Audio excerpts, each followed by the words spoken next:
El sol de Guadalajara se estrellaba sobre la colonia americana, su fuego sobre el asfalto transformándolo en un espejo de fuego. Era julio de 2019 y la calle Marsella estaba extrañamente tranquila para un sábado por la tarde.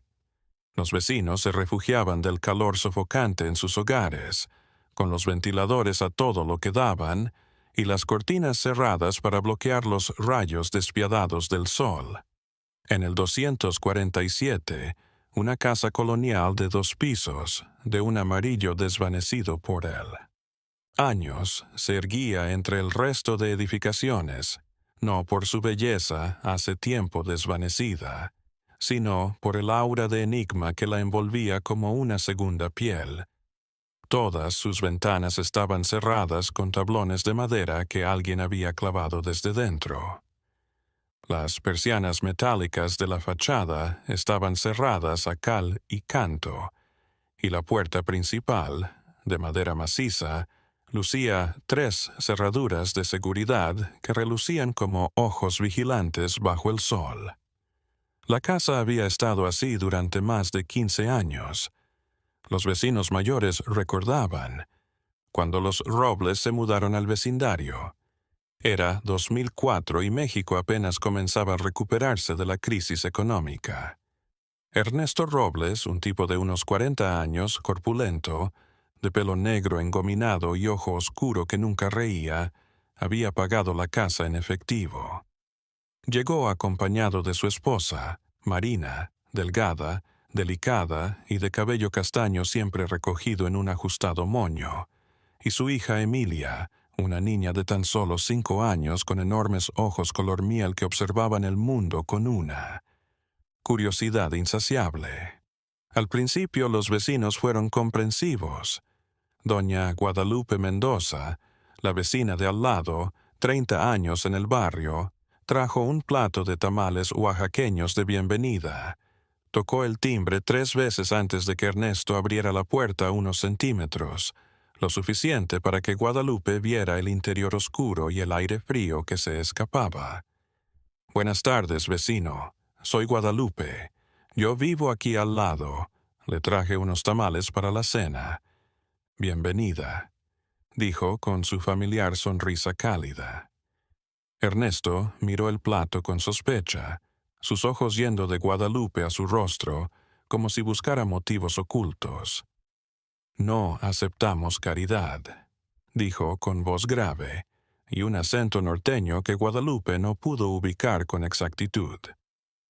«No es caridad, señor, es buena vecindad. Así nos recibieron a nosotros cuando llegamos hace 30 años», explicó Guadalupe manteniendo su sonrisa, aunque comenzaba a sentirse incómoda. «Gracias, pero no queremos problemas con nadie y la mejor manera de no tenerlos es estar lejos», dijo Ernesto, y antes de que Guadalupe pudiera responder, cerró la puerta. El sonido del cerrojo al encajarse resonó en la calle vacía como un disparo. Los meses que siguieron demostraron que los Robles no iban a mezclarse con el vecindario. Ernesto partía cada mañana a las 7 en punto en su camioneta suburban negra del año, con un traje que parecía demasiado estrecho para su cuerpo. Regresaba invariablemente a las 8 de la noche. Marina apenas se dejaba ver y cuando lo hacía era solo para recoger las compras que entregaba un servicio a domicilio 2 veces por semana. Siempre vestía ropa holgada de colores apagados y sus movimientos eran rápidos, casi furtivos, como si quisiera minimizar el tiempo que pasaba expuesta al mundo exterior. Pero era Emilia, quien despertaba la verdadera curiosidad del vecindario. La niña nunca salió. Al principio los vecinos pensaron que quizás estaba enferma. «Quizá tiene alguna enfermedad que no le permite exponerse al sol», conjeturaba don Ramiro, el tendero de la esquina, «o problemas de inmunidad», agregaba doña Beatriz, enfermera del Hospital Civil, que para todo tenía explicaciones médicas. Pero los meses se convirtieron en años, y Emilia Robles nunca volvió a ser vista fuera de aquella casa amarilla de ventana cerrada. No iba al parque, no iba a la escuela, no iba a comprar paletas con el señor de la esquina. Pasaba cada tarde con su carrito tocando la campana.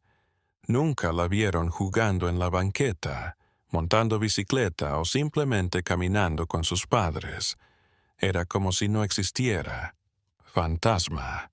La llamaban algunos niños del barrio con esa crueldad de la infancia. La niña fantasma de la casa amarilla. Los niños se inventaban cuentos sobre ella, jurando haberla visto tras las persianas cerradas observándolos con sus ojos miel. Algunos aseguraban haber escuchado llantos en las noches, aunque siempre había quien. Lo achacaba a gatos callejeros o al viento que ululaba entre los edificios. La señora Guadalupe, sin embargo, no podía sacudirse la inquietud que sentía cada vez que miraba hacia la casa de los Robles. Algo en el silencio de aquella casa me inquietó. Incluso los perros del barrio, que ladraban a cualquier extraño, evitaban pasar frente a la casa amarilla. Se detenían a varios metros de distancia con las orejas hacia atrás y el rabo entre las patas, y daban un amplio rodeo, antes de seguir su camino. En 2009, cuando Emilia debería haber tenido 10 años, Guadalupe decidió actuar. No podía seguir ignorando su instinto. Una tarde, tras semanas de reunir valor, llamó de nuevo a los Robles. Esta vez Marina abrió. La mujer había envejecido 5 años. Su rostro mostraba arrugas profundas alrededor de los ojos y la boca, y había un temblor constante en sus manos que sostenían el borde de la puerta. «Buenas tardes, señora Robles», comenzó Guadalupe con voz firme. «Perdone que la moleste, pero su hija nunca sale. En el barrio nos preocupa. Los niños necesitan sol, aire, contacto con otros niños». Marina la observó con los ojos humedecidos como si viera a través de ella hacia algo lejano que solo ella podía ver. «Mi hija está bien», susurró. «Está protegida. Es todo lo que importa». «¿Protegida de qué?», preguntó Guadalupe, sintiendo un escalofrío recorrer su espalda a pesar del calor sofocante. Algo pasó por la cara de Marina por un momento. Miedo, súplica, una advertencia silenciosa.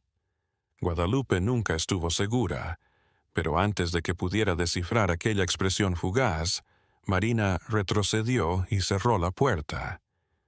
«Está resguardada de todo», escuchó Guadalupe desde el otro lado de la puerta y luego nada más que el sonido de los cerrojos deslizándose. Guadalupe no pudo dormir esa noche. Se quedó en su mecedora junto a la ventana de su habitación. Quedaba directamente a la casa de los Robles. La luna llena bañaba la calle de plata, haciendo que las sombras parecieran más oscuras, más amenazantes. Guadalajara en julio era un horno incluso de noche, pero Guadalupe sintió frío. Eran casi las 2 de la mañana cuando lo vio. Una camioneta blanca sin placas se detuvo frente a la casa amarilla. El motor seguía en marcha, el escape arrojando bocanadas de humo a la noche. Un hombre corpulento salió del lado del conductor. Aún en la distancia y a la luz, débil, Guadalupe pudo darse cuenta de que no era Ernesto. Este hombre era más alto, más ancho de hombros, y se movía con la precisión cuidadosa de alguien acostumbrado a pasar desapercibido. El hombre no tocó el timbre, sacó una llave de su bolsillo y abrió la puerta principal con la familiaridad de quien ha repetido ese gesto cientos de veces. Entró y la puerta se cerró. Guadalupe esperó, con el corazón latiendo tan fuerte que podía sentirlo en sus oídos. 10 minutos después, el hombre salió, pero no estaba solo. Algo llevaba puesto. Envuelto en una manta oscura, el bulto era pequeño, del tamaño de un niño, no se movía. El hombre lo depositó en la parte trasera de la camioneta con la delicadeza de quien maneja algo frágil, pero conocido. Guadalupe quiso gritar, quiso llamar a la policía, quiso hacer algo, pero el miedo la paralizó. Un miedo visceral en primitivo que le susurraba que si ese hombre la veía, si se daba cuenta de que había sido observado, ella sería la siguiente en ser envuelta en una manta oscura. La camioneta arrancó y desapareció en la noche, llevándose el bulto y las respuestas que Guadalupe tanto anhelaba. Los días que siguieron, Guadalupe miró la casa amarilla con nuevos ojos. Marina no salió ni una sola vez. La puerta permaneció cerrada.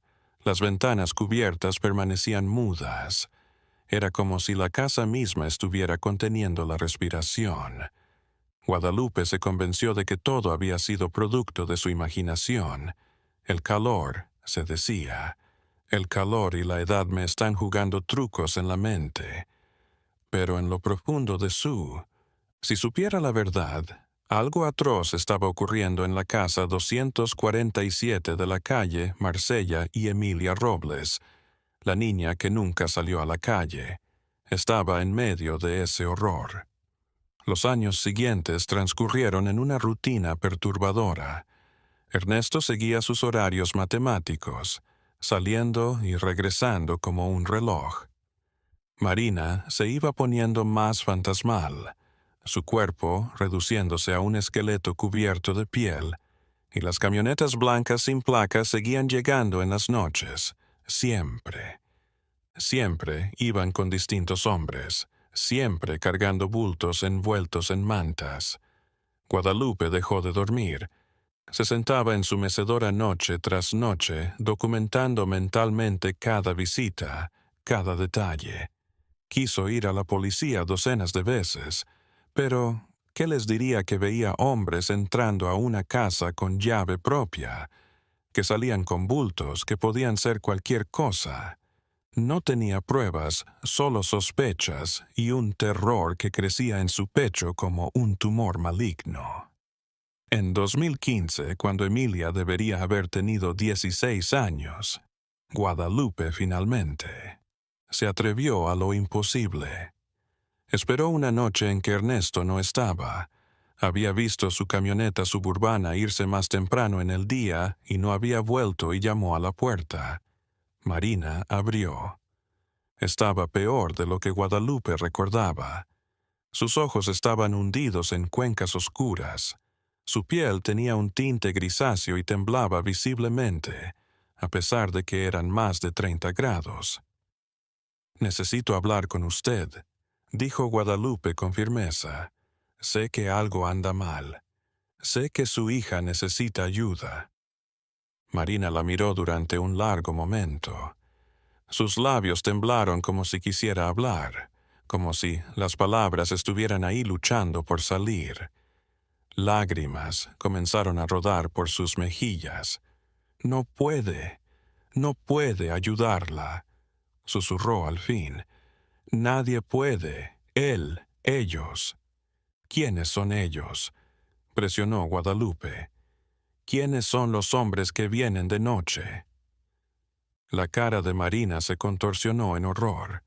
Miró frenéticamente hacia atrás, hacia el interior oscuro de la casa, como si esperaba que algo apareciera en las sombras. «Si le digo, si alguien se entera, nos matarán. A ella primero y luego a mí. Usted no entiende con quién, con qué». Su voz se rompió. «Entonces explíqueme», imploró Guadalupe. «Déjeme ver a Emilia. Déjeme hablar con ella». Marina sacudió la cabeza. Ella no responde. No ha hablado en años. Ni siquiera se mueve ya. Solo está. Las palabras cayeron sobre Guadalupe como agua helada. «¿Qué le hicieron?», murmuró. Pero Marina ya estaba cerrando la puerta, sus movimientos desesperados, frenéticos. «Váyase y no regrese. Si aprecia su vida y la de su familia, nunca regrese». Olvidé que estaba aquí esta casa. Olvidé que había robles. Es la única manera de sobrevivir. Y la puerta se cerró con un sonido final. Guadalupe se quedó de pie en la acera, con las piernas temblando y el corazón roto. Por primera vez en años lloró, las lágrimas cayendo libres por sus mejillas resecas por el sol. Lloró por Emilia, la niña que nunca salió. Lloró por Marina, encerrada en su propia prisión de horror. Lloró de impotencia. Pero algo había cambiado en Guadalupe esa noche. Una resolución de acero se forjó dentro de ella. Si Marina no hablaba, Guadalupe lo haría a su manera. No podía salvar a Emilia, pero podía hacer lo siguiente mejor. Podía observar, podía registrar, podía garantizar que cuando llegara el momento adecuado, la verdad no muriera en el silencio. Aquella noche Guadalupe inició un diario. En él anotó todo lo que recordaba desde que los Robles llegaron al barrio. Las fechas, las horas, las descripciones de los hombres y las camionetas, los comportamientos extraños de Ernesto y Marina. Todas las notas concluían con la misma frase. Emilia Robles sigue presa. Otro día más sin verla. Un día más en el que no pude salvarla. Lo que Guadalupe no sabía, lo que nadie sabía, calle Marsella, podría haber adivinado, en ese mismo instante, tras las ventanas selladas y los muros densos de la casa amarilla, Emilia Robles estaba despertando, no en cuerpo. Su cuerpo permanecía inmóvil en la cama donde había pasado los últimos 11 años de su vida, sumida en la oscuridad y los murmullos. Pero algo en su mente, algo que había estado latente o roto, o simplemente demasiado asustado para funcionar, comenzaba a despertarse.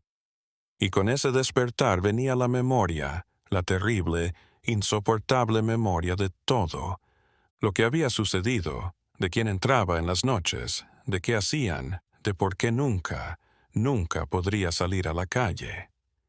La historia de Emilia Robles estaba por ser revelada y cuando lo hiciera, sacudiría no solo la colonia americana, no solo Guadalajara, sino todo México.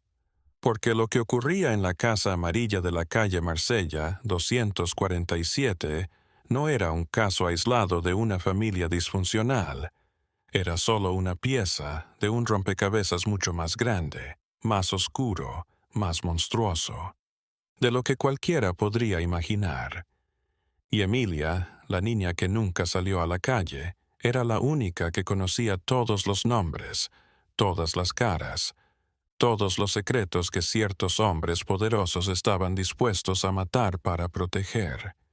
El despertar de Emilia no fue inmediato, fue gradual, tortuoso, como si cada célula de su cerebro tuviera que abrirse camino a través de décadas de entumecimiento para reconectarse. Los primeros pensamientos claros regresaron en partes.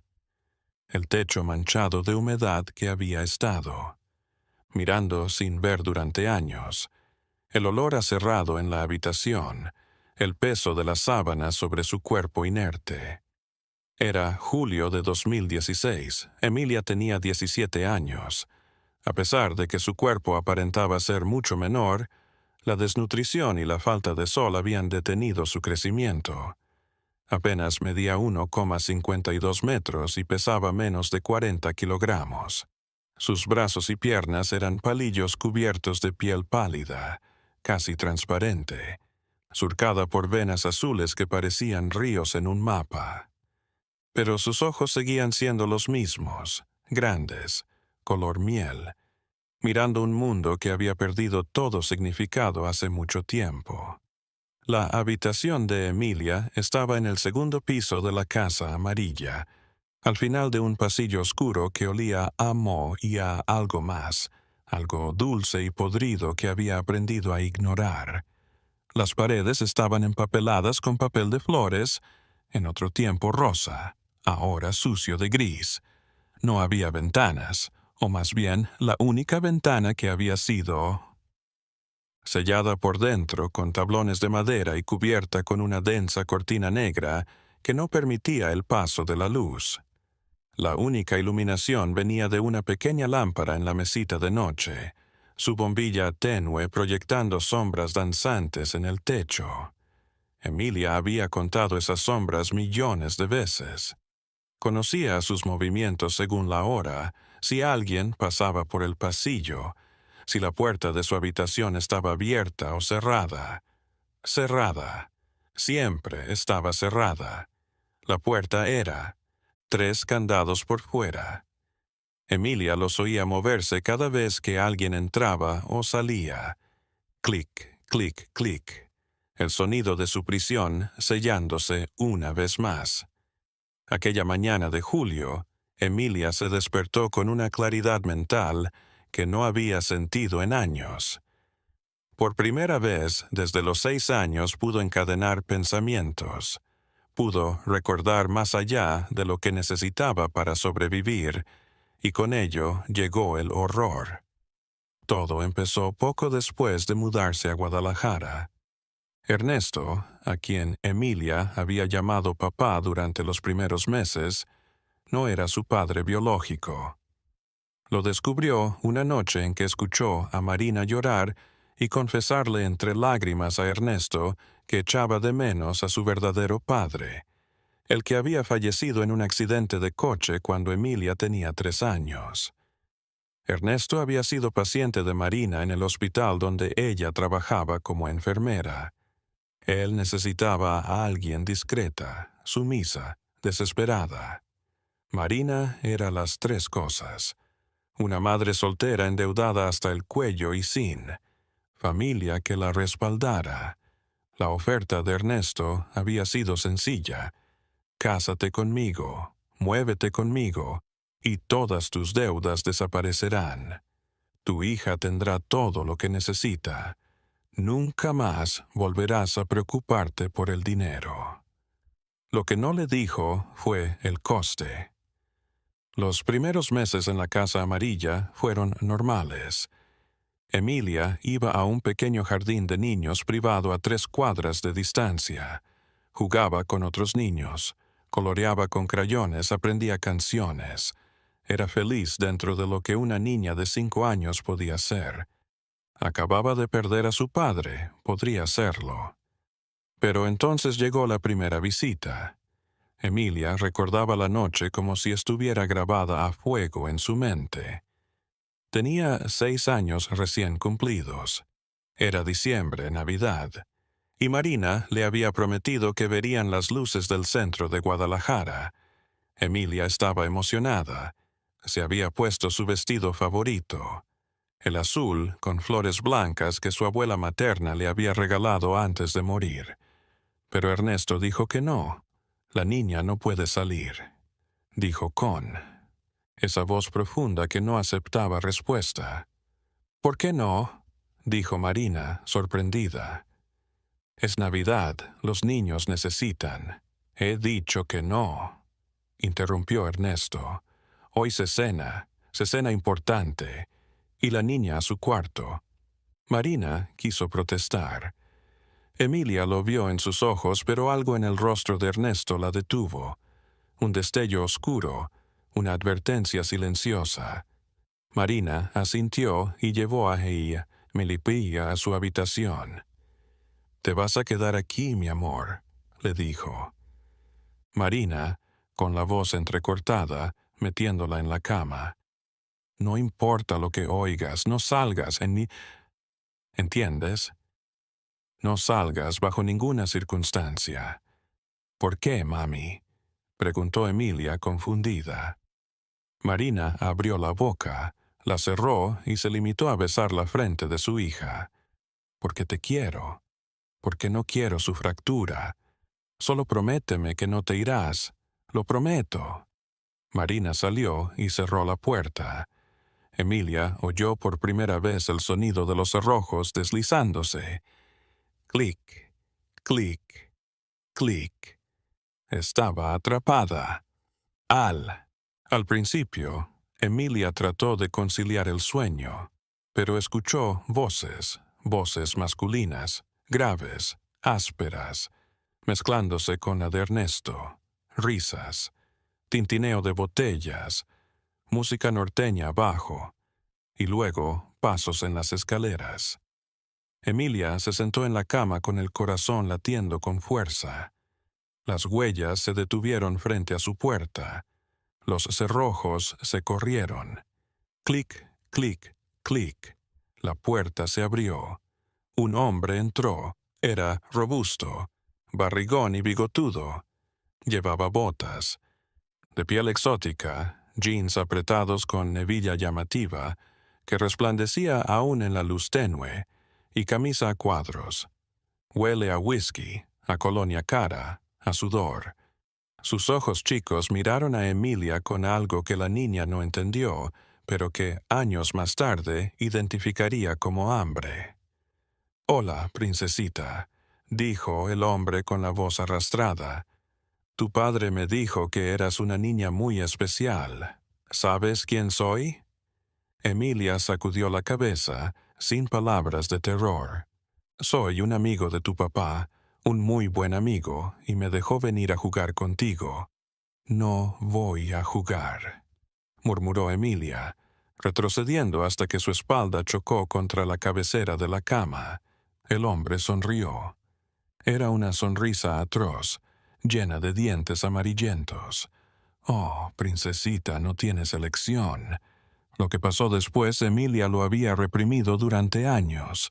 Su mente, en un acto de autopreservación, había encerrado aquellos recuerdos en una caja oscura en su interior. Pero ahora, en julio de 2016, con su mente finalmente despertando, la caja se estaba abriendo y Emilia lo estaba recordando todo. El primero fue un hombre, y luego vinieron otros, no esa noche, pero en las semanas y meses siguientes. Siempre llegaban en la madrugada, entre las 2 y las 4 de la mañana, cuando todo el barrio dormía. Siempre manejaban camionetas sin placas, siempre distintas.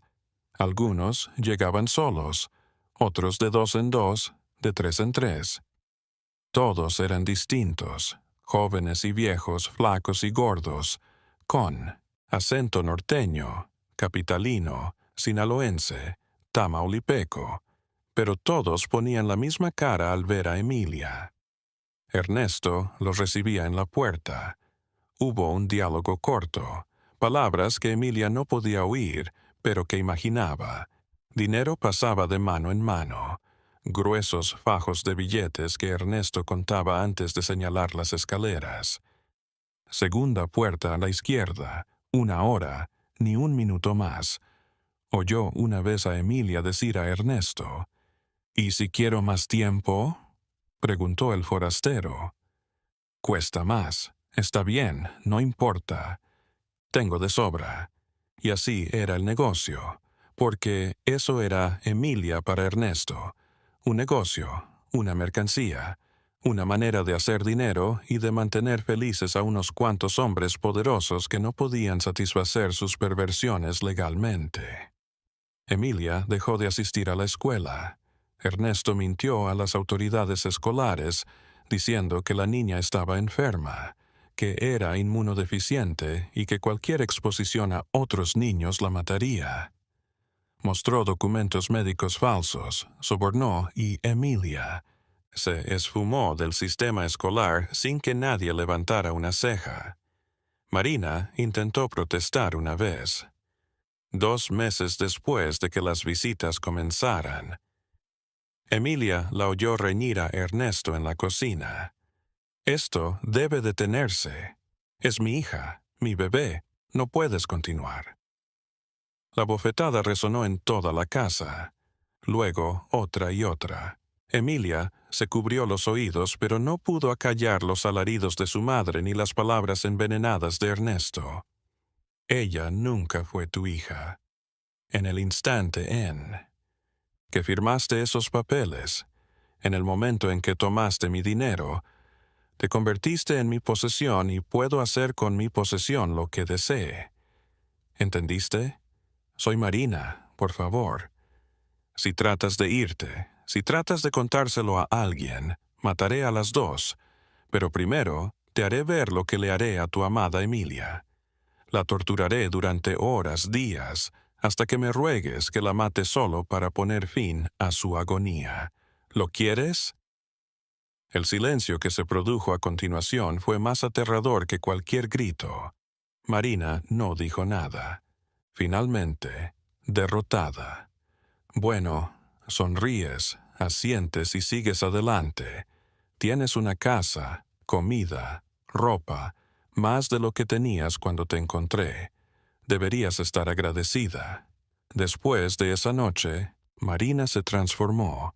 Dejó de mirar a Emilia a los ojos. Dejó de abrazarla. Se convirtió en un fantasma que vagaba por la casa, realizando tareas mecánicas. Cocinar, limpiar, abrir la puerta cuando llegaban invitados. Pero la madre de Emilia, la mujer que la acunaba cuando tenía pesadillas, estaba muerta. En vez de eso, solo quedaba un caparazón vacío, carcomido por la culpa y el miedo. Los visitantes llegaron a ser más frecuentes. Al principio era 1 o 2 al mes, luego 1 por semana, luego varios por semana. Ernesto había descubierto un nicho y lo estaba explotando. Emilia aprendió a disociarse. Aprendió a disociar su mente de su cuerpo cuando los hombres entraban a su habitación. Se imaginaba volando lejos, muy lejos, a lugares donde el sol brillaba y los niños jugaban. En las calles. Se imaginaba corriendo por campos verdes con el viento en el pelo y la risa en los labios. Pero siempre, siempre tenía que volver. Volver a la habitación oscura, a las sábanas sucias, al dolor perpetuo que era su vida. A los 10 años, algo dentro de Emilia se rompió. Había sido una noche brutal. 3 hombres habían llegado, uno tras otro, y habían pagado el precio de oro de Ernesto. Cuando el tercero finalmente salió, Emilia no podía moverse. El dolor era tan fuerte que su cuerpo se desconectó como mecanismo de defensa. Marina entró una vez que los invitados se habían ido. Aseó a Emilia, le cambió las sábanas, le dio agua, pero sus movimientos eran mecánicos, sin sentimiento, como si estuviera atendiendo a una cosa, no a su hija. «Mami», susurró Emilia, su voz quebrándose. «Mami, ayúdame». Marina se detuvo. Sus manos temblaban al sostener el vaso de agua. Por un instante, Emilia creyó que su madre. Había oído que finalmente haría algo, pero Marina simplemente sacudió la cabeza. «No puedo», dijo, su voz hueca. «Ya no puedo hacer nada. Perdóname, mi amor, perdóname». Y salió, cerrando la puerta. Los cerrojos se corrieron. Clic, clic, clic. Esa fue la última vez que Emilia habló. Su mente, saturada de trauma, dolor y abandono, simplemente se desconectó. Dejó de comer a menos que Marina la obligara. Dejó de moverse. Sus ojos seguían abiertos, mirando el techo, pero ya no veían nada. Se había transformado en una muñeca viviente, respirando, pero no viviendo. Las visitas continuaban llegando. A algunos les gustaba más así, inmóvil, sin oponer resistencia. Otros reclamaban a Ernesto descuentos, porque la mercancía estaba fallada. Ernesto decía que el precio era el precio. Si no les gustaba, había otros clientes esperando. Nunca faltó clientela. Ahora, 6 años después, Emilia comprendía la magnitud de lo que le habían hecho. No era solo maltrato, no era solo explotación, era un negocio, enlazado a mayores redes. Los hombres que llegaban no eran criminales callejeros, Eran hombres poderosos, hombres ricos, hombres cuyas caras Emilia había visto en la televisión, en los periódicos, en las vallas publicitarias, políticos, hombres de negocios, policías de alto rango, jueces, funcionarios del gobierno, incluso algunos que se hacían llamar líderes religiosos. Todos acudían a la Casa Amarilla de la calle Marsella. Todos le pagaban a Ernesto, todos violaban a Emilia y nadie no hacía nada por detenerlo. Porque esos hombres tenían poder, el poder de callar, el poder de amenazar, el poder de desaparecer a quien preguntara demasiado. Emilia cerró los ojos y las lágrimas se abrieron paso por sus mejillas por primera vez en años. Había algo diferente en esas lágrimas. No eran lágrimas de desesperación o dolor, eran lágrimas de furia, una furia ardiente que se extendía por su pecho, devorando el entumecimiento que la había protegido durante tanto tiempo. Si iba a morir en esa habitación, y parte de ella sabía que probablemente moriría allí, al menos moriría habiendo intentado algo, habiendo revelado la verdad a alguien, y entonces Emilia hizo algo que lo cambiaría todo. Iba a hablar, iba a confesar, iba a dar nombres, iba a mostrar rostros sin importar el costo, porque la libertad no era estar en la calle. La libertad era hablar, era gritar tu historia al mundo, aunque ese grito te costara la vida. Y Emilia Robles, la niña que nunca salió, estaba a punto de gritar. La oportunidad llegó de la manera más inesperada. Un teléfono celular olvidado. Era septiembre de 2018. Emilia tenía 19 años. 2 años desde que su mente despertó. 2 años de mirar, escuchar, memorizar todo acerca de su prisión. Había aprendido a fingir catatonia mientras su mente trabajaba febrilmente, creando un mapa mental de todo lo que ocurría en la Casa Amarilla. Aquella tarde uno de los invitados, un hombre de negocios de mediana edad, bien vestido y con aliento a menta para disimular el whisky, se había excedido. Al salir de la habitación de Emilia dejó su teléfono en la mesita de noche. Era un iPhone de último modelo con funda de cuero auténtico. Probablemente valía más de lo que la mayoría de las familias americanas ganaban en 3 meses. Emilia esperó. Oyó los pasos del hombre en las escaleras, una corta charla con Ernesto en la sala, la puerta principal cerrándose, la camioneta encendiéndose. Esperó a que Marina subiera para su rutina nocturna de limpieza. Su madre entró. Emilia seguía mirando al techo, inmóvil como de costumbre. Marina desenvolvió en silencio las tareas, cambiando las sábanas, limpiando, dirigiendo las labores que se había resignado a realizar durante años. No vio el teléfono, o si lo hizo, pensó que Ernesto lo recogería más tarde. Salió. Los cerrojos se corrieron, clic, clic, clic. Emilia esperó 30 minutos más, contando cada segundo en su mente. 1, 2, 3, 1800. Solo entonces se movió. Años de inmovilidad casi completa y su cuerpo se rebeló. Sus músculos atrofiados protestaron cuando intentó levantarse. Le tomó 10 minutos simplemente sentarse en la cama jadeando, otros 5 para extender su brazo y tomar el teléfono. El teléfono estaba bloqueado con contraseña, pero la pantalla de emergencias estaba disponible. Emilia sabía que solo tendría una oportunidad.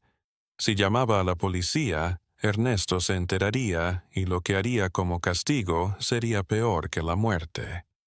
No. Necesitaba algo más. Necesitaba que alguien más lo supiera, alguien que pudiera hacer ruido, que pudiera ejercer presión desde fuera. Necesitaba Sus ojos se posaron en un sticker en la parte trasera del teléfono. Era de una estación de radio 94.3 FM, La Jefa Guadalajara.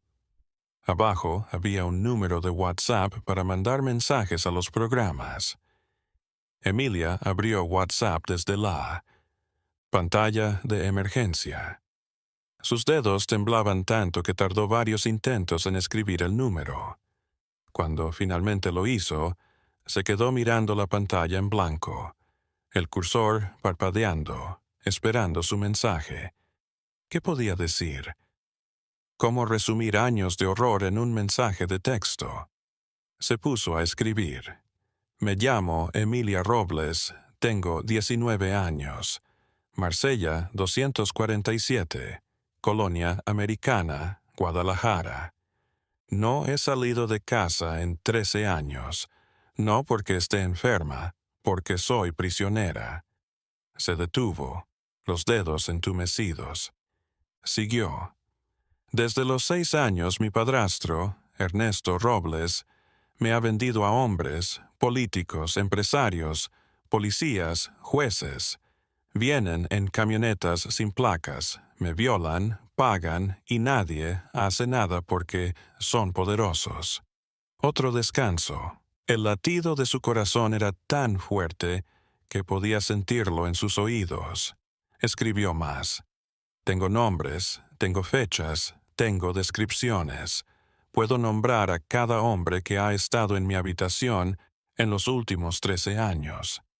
Sé que suena imposible, pero les prometo que es cierto. Ayúdenme, por favor. No puedo salir de aquí sola, y si nadie llega pronto, voy a morir aquí. Su dedo se posó sobre el botón de enviar. Una vez que lo presionara, no habría vuelta atrás. Ernesto lo sabría algún día y cuando lo hiciera. Emilia cerró los ojos.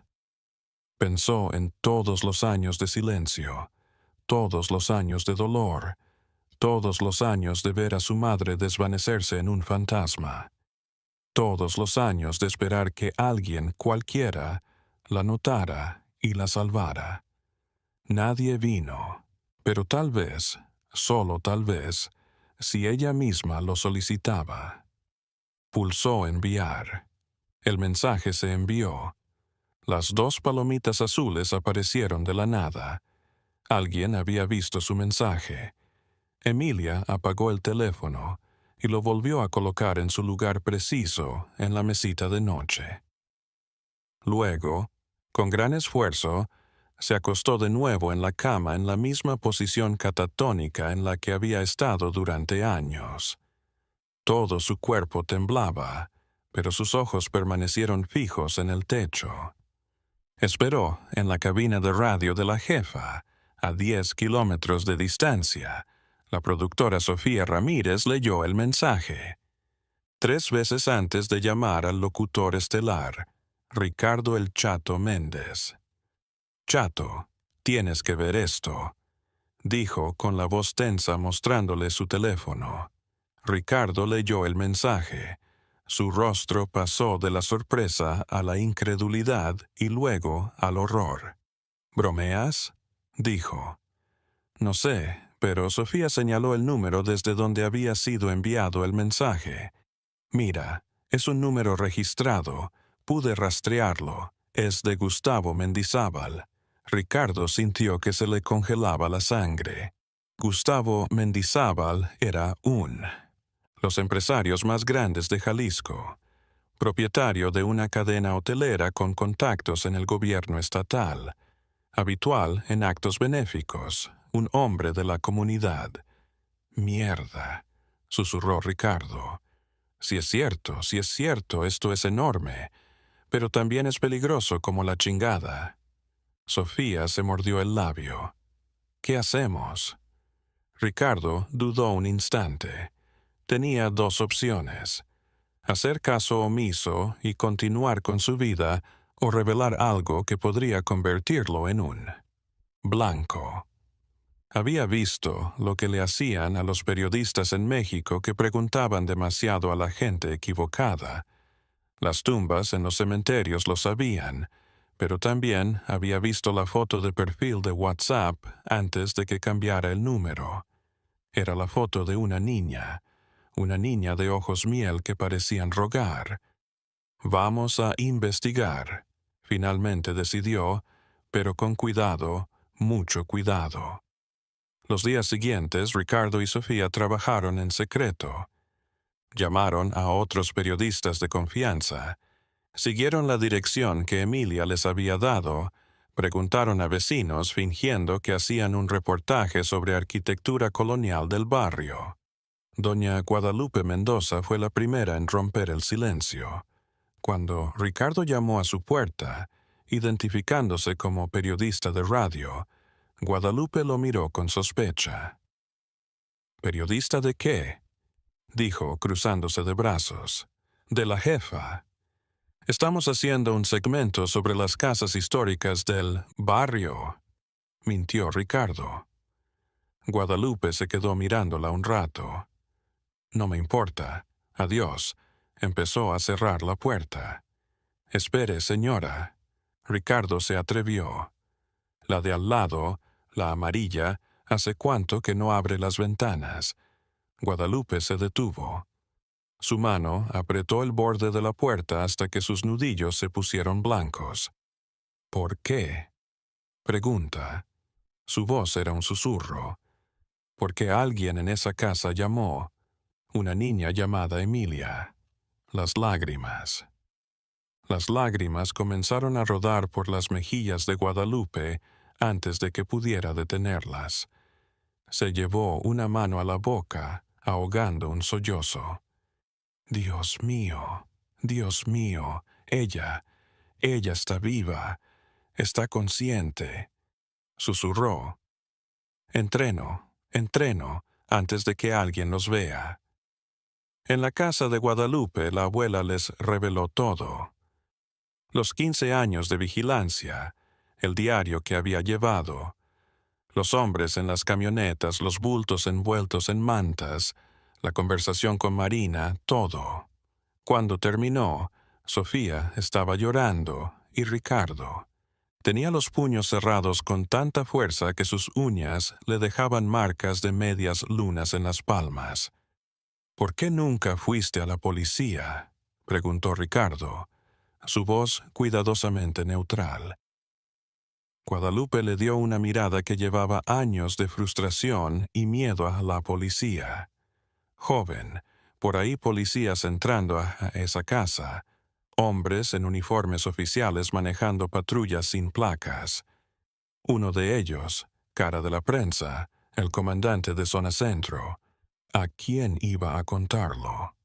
Al jefe. Del comandante que seguramente también está involucrado. Las palabras impactaron a Ricardo como rocas. Guadalupe tenía razón.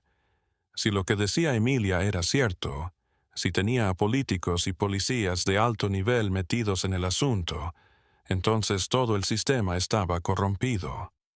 Tengo el diario, dijo Guadalupe, poniéndose de pie de repente.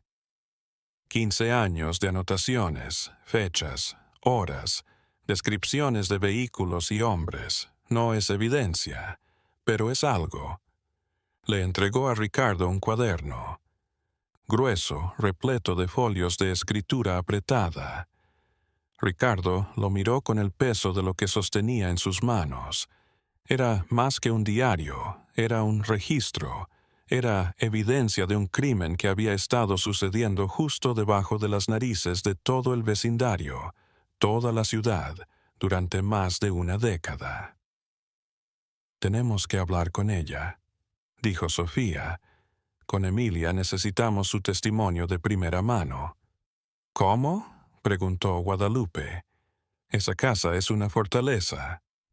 Ernesto la espía y si se dan cuenta de que alguien la está llamando, entonces tiene que salir, respondió Ricardo. Tenemos que hacer que salga. Los tres se quedaron callados un momento. Luego Sofía habló. Un fuego. Si se produce un incendio, los bomberos tendrían que entrar. No podrían negarse sin despertar sospechas. No.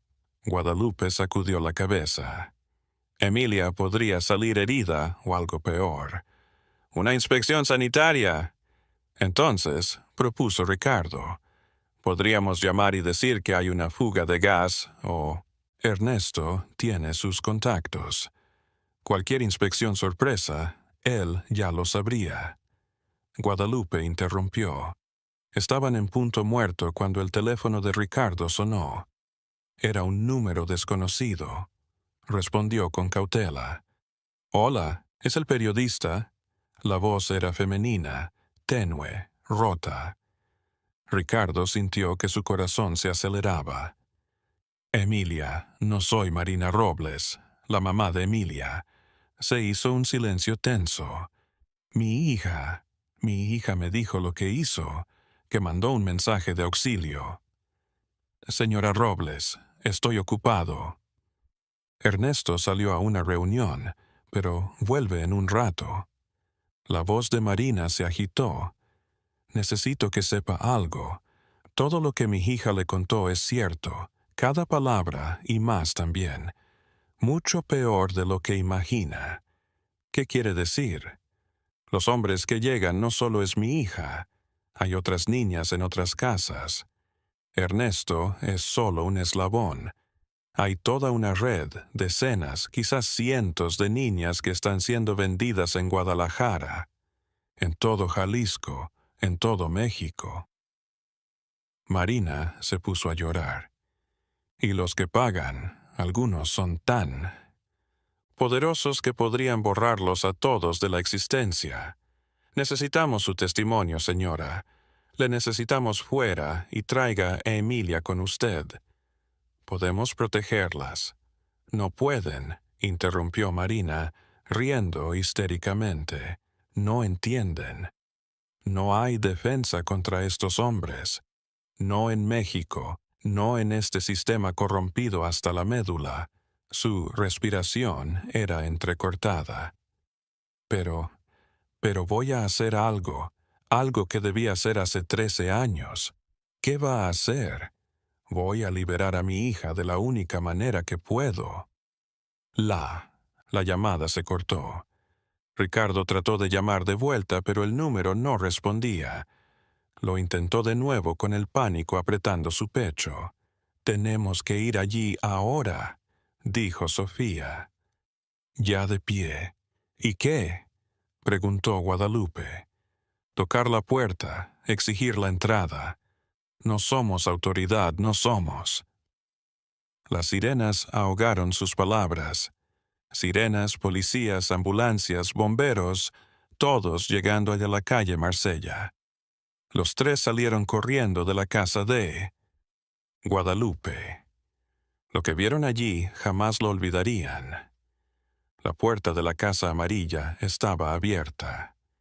Las luces estaban todas encendidas. Cada luz encendida por primera vez en 15 años. Y en la puerta, sentada en los escalones con una manta sobre los hombros, había una personita pequeña y delicada de ojos color miel que parpadeaban ante la luz de las farolas, como si nunca hubieran visto la luz artificial. Emilia Robles había salido. Tras ella, en la casa, los paramédicos sacaban un cuerpo en una camilla, el de Marina Robles con las muñecas cortadas y una nota en su mano derecha. La nota decía: «Lo siento, ahora ella está libre».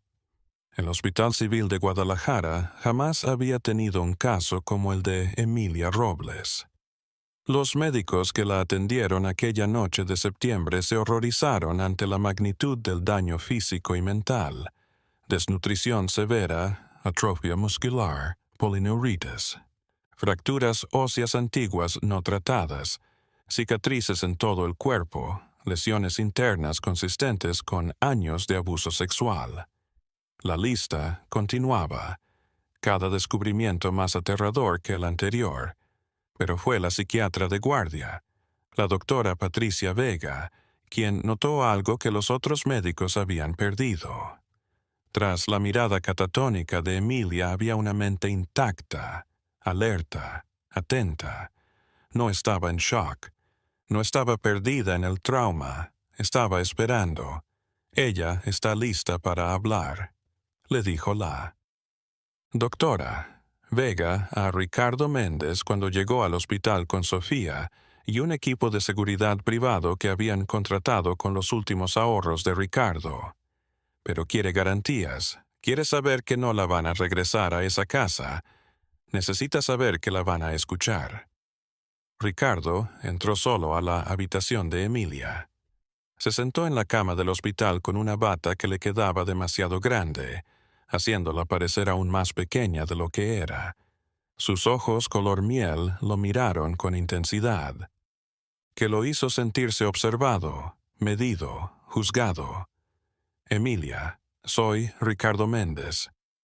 Recibí tu mensaje. Comenzó suavemente, sentándose en una silla a la distancia.